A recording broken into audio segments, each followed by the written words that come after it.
Antes de você iniciar essas manchetes do jornal o Globo, vamos aqui com alguma coisa do nosso Estado.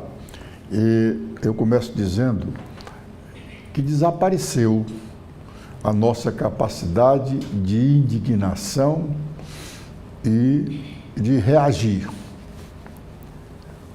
Porque são tantas as coisas que nos afligem e nós a aceitamos como se fosse naturais, normal. Atentem para esta informação que está no blog do Edson Silva e foi tirada do site do Ministério Público do Estado do Ceará. Estava lá, ou ainda está lá, no site do Ministério Público Estadual, desde ontem, a seguinte informação.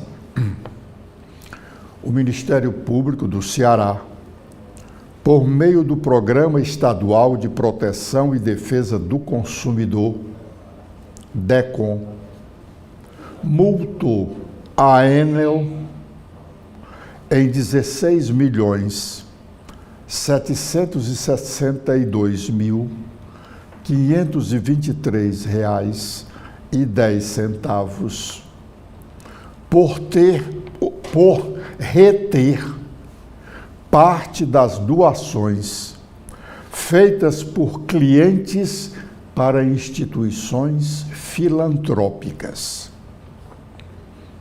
Prossegue a informação. Conforme o DECOM, a concessionária de energia elétrica tem ficado com um percentual fixo de 10% do valor descontado dos clientes que autorizam a doação a instituições filantrópicas por meio da conta de luz, sem informá-los de tal prática. Notificada na última sexta-feira, 27 de junho, a distribuidora de energia tem 10 dias úteis para apresentar recurso junto ao órgão. Este órgão é o DECOM. A multa foi aplicada, após o DECOM ter recebido manifestação do Ministério Público Federal. Um parêntese aqui. O Ministério Público Federal provocou o Ministério Público Estadual, dizendo que a Enel, nome de fantasia da Coelce, estava surrupiando os cearenses que têm um bom coração, podem e querem fazer doações para instituições filantrópicas, tais como Santa Casa de Misericórdia, e outros projetos de grande alcance social fora da área do governo. Mas prosseguindo, a informação que está lá no site do Ministério Público. Repetindo, a multa foi aplicada após o DECOM ter recebido manifestação do Ministério Público Federal sobre a prática irregular que tem lesado diversos consumidores cearenses.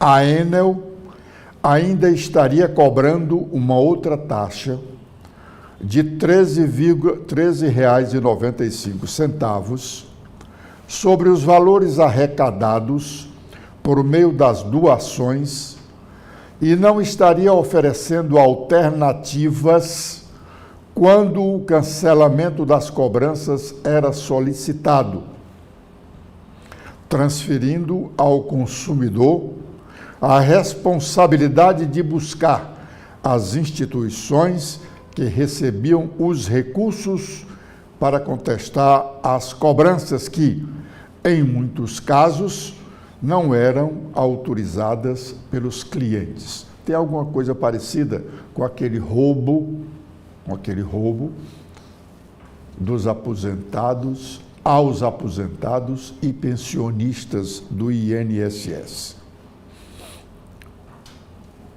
E conclui a informação.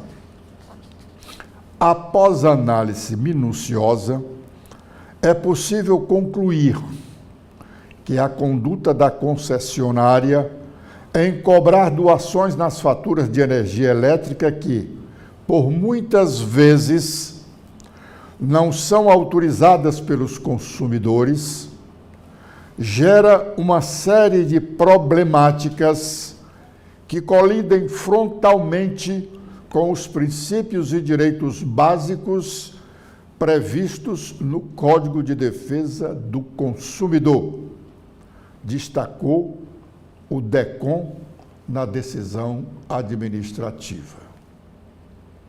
Será que uma informação dessa não dá para os cearenses se indignarem mais ainda contra a atuação maléfica dessa empresa Coelce, apelidada de Enel, depois de todo aquele trabalho de uma comissão parlamentar de inquérito na Assembleia, que durou quase 2 anos, ouvindo reclamações de cearenses dos 184 municípios do estado e constatando a má prestação de serviços prestados por essa empresa, e ainda nós a acolhemos, o governador precisa reagir.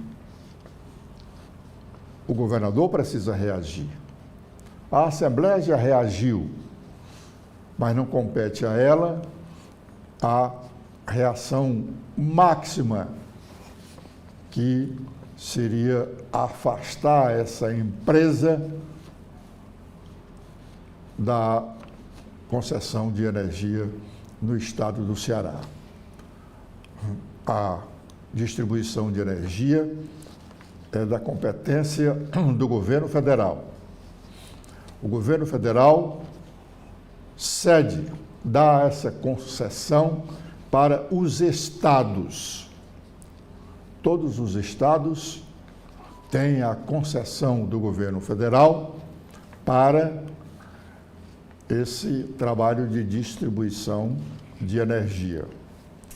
O Ceará, nós cedemos, vendemos por um bom dinheiro essa concessão que a União concedeu ao Ceará. O Ceará vendeu para essa empresa, que não é nacional, vendeu há alguns anos, tem mais de 20 anos, e no momento da venda, recebeu um bom dinheiro, ainda num dos governos de Tasso Gereissati, com o propósito de que era necessária a venda dessa concessão da distribuição de energia elétrica no Estado, para que o Estado pudesse saldar débitos com a sua previdência social.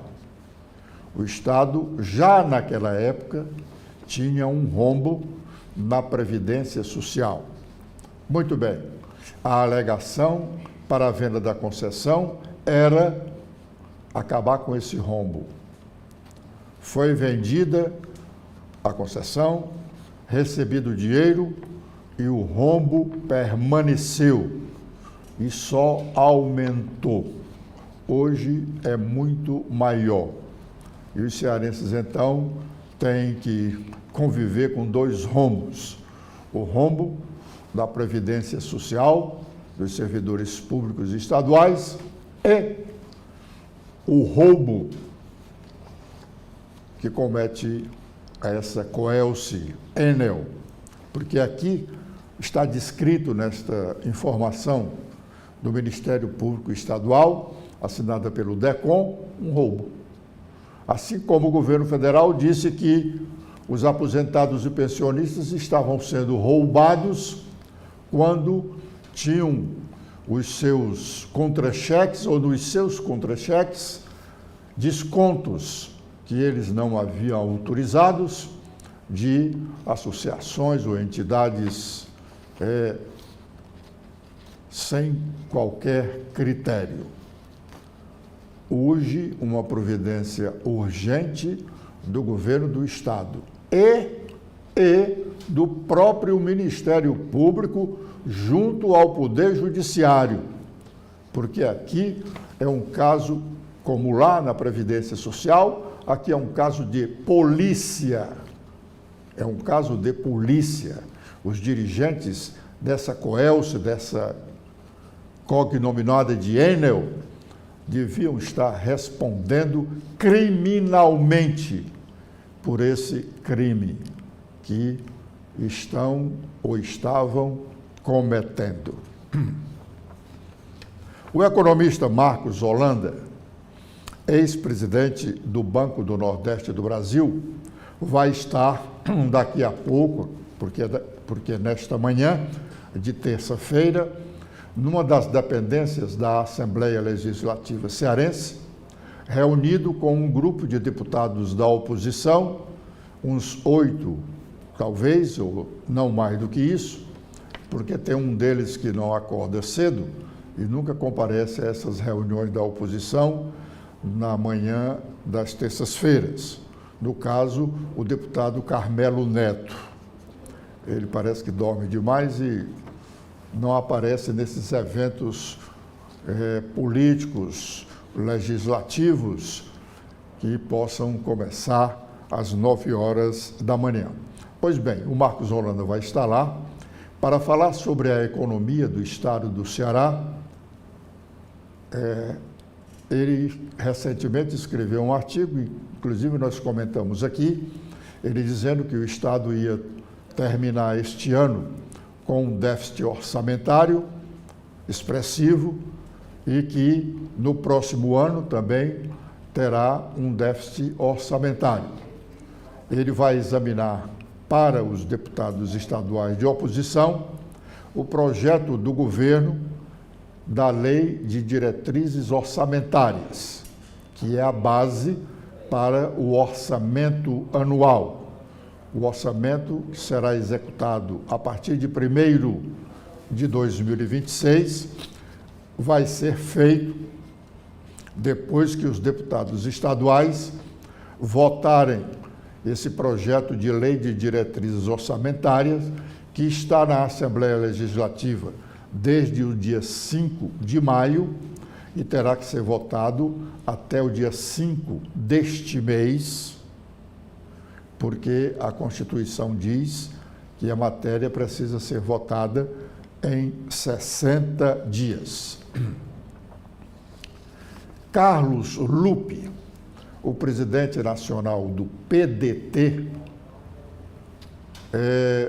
disse em entrevistas no último fim de semana para a revista Carta Capital, para o painel da Folha de São Paulo, que Ciro Gomes não se desfiliará do PDT. Diz ele com a convicção de que, por o Ciro ser um amigo irmão dele, Carlos Lupe, não o deixaria na mão, deixando o PDT neste momento. É verdade que Ciro tem muito apreço a Carlos Lupe e ele já disse nos últimos dias que não podia deixar o PDT agora porque o Carlos Lupe estava muito sofrido. Carlos Lupe havia acabado, quando o Ciro disse isso, havia acabado de perder o Ministério da Previdência Social, exatamente porque eclodiu aquele escândalo que nós já falamos aqui agora há pouco e em outras oportunidades, do roubo nos contra-cheques de aposentados e pensionistas da Previdência Social.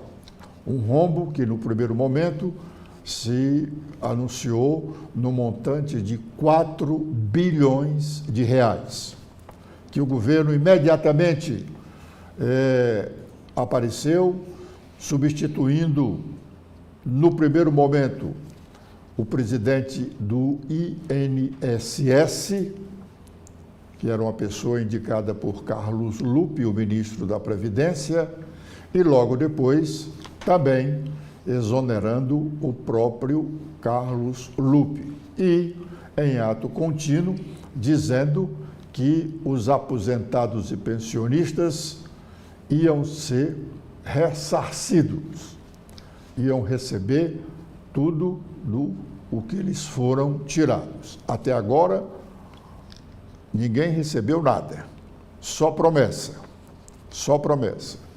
Vamos esperar mais uns dias, porque mesmo sabendo da angústia